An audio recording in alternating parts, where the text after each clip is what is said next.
La psicología como ciencia tiene 4 finalidades. La primera es describir, que se refiere a enumerar o señalar las características del fenómeno psicológico estudiado. La segunda finalidad es explicar, que es ofrecer el porqué, la razón o la causa que ha generado este fenómeno psicológico. La tercera finalidad es predecir, que se refiere a ofrecer un pronóstico, una probabilidad a futuro sobre este fenómeno psicológico.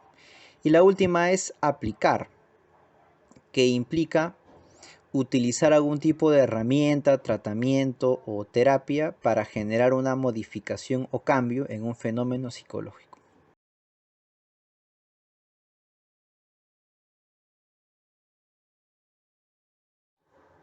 El psicoanálisis de Freud tiene como objetivo principal de estudio al inconsciente.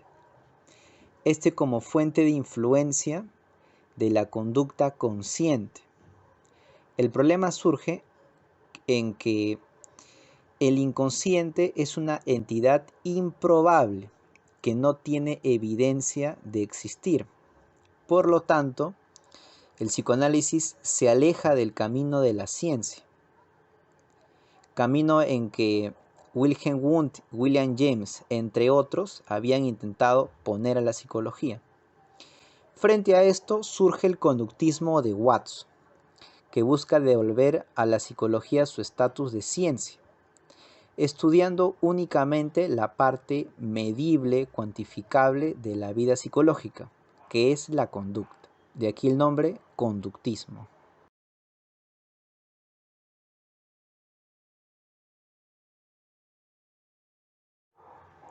Dentro del método experimental en la psicología como ciencia, se tiene la variable independiente y la variable dependiente.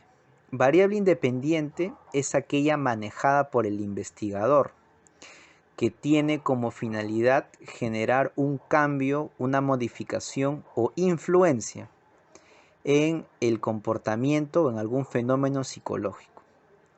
Esa es la variable independiente, la que busca generar un cambio y es manipulada por el experimentador. Por otro lado, la variable dependiente es aquella que busca ser cambiada y modificada.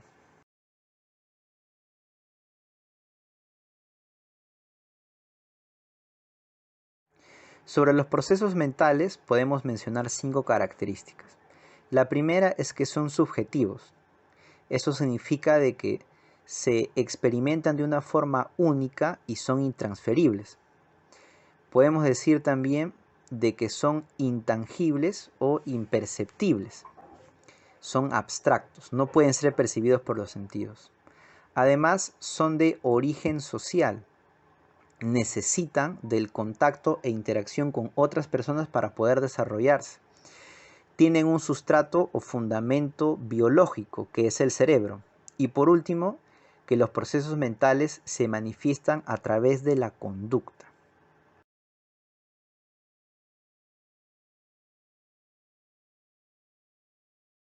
En el caso presentado en la pregunta 5, se puede apreciar que frente al asalto, Luis reacciona con una disminución de algunas de sus funciones fisiológicas, como la contracción de las pupilas, disminución del ritmo cardíaco, contracción de la vejiga y los bronquios.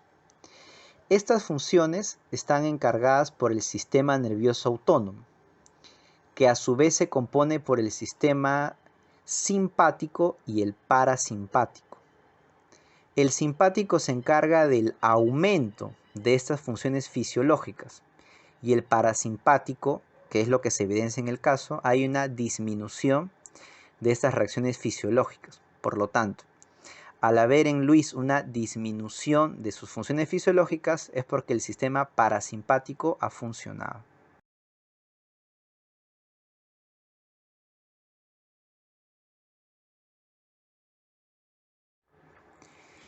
Al hemisferio izquierdo se le atribuyen algunas funciones relacionadas con el razonamiento, la lógica, la matemática, entre otras semejantes. Entre ellos podríamos tener, por ejemplo, resolver un crucigrama.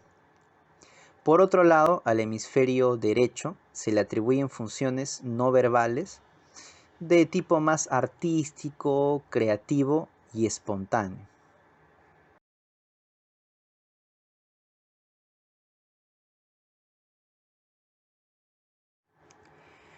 Al lóbulo frontal se le atribuyen algunas funciones, como son la personalidad, los aspectos relacionados a la moral y el control de los impulsos. Una lesión entonces en este lóbulo podría causar que una persona que otrora fuera regulada, tranquila, autocontenida, pueda convertirse en alguien que no tiene un manejo de sus emociones ni de sus instintos sexuales, por ejemplo.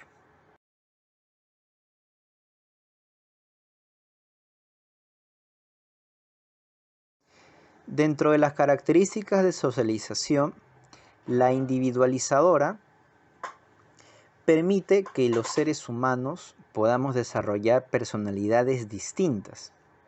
Podemos compartir muchas situaciones de vida, como por ejemplo el colegio, la crianza, los padres, el hogar, la alimentación e incluso la ropa. Pero pese a ello, se puede tener una identidad individual y única. Esto debido a que cada persona interpreta los hechos sociales de forma distinta.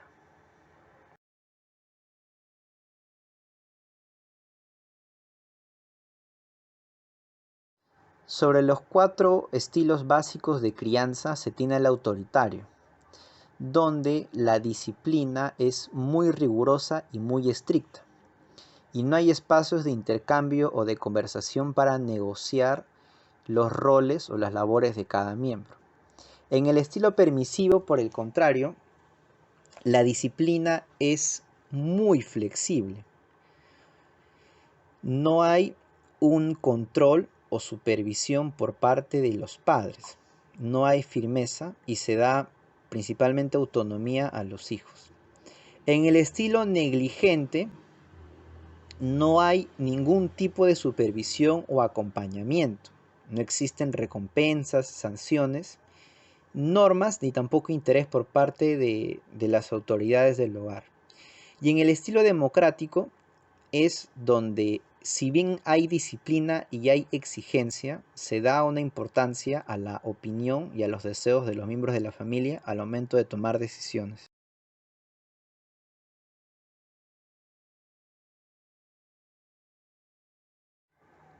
Dentro de las manifestaciones de la socialización tenemos la costumbre.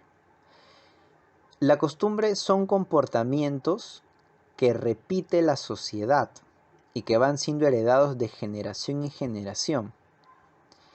La imitación de la costumbre no obedece a una razón lógica ni a un fundamento racional.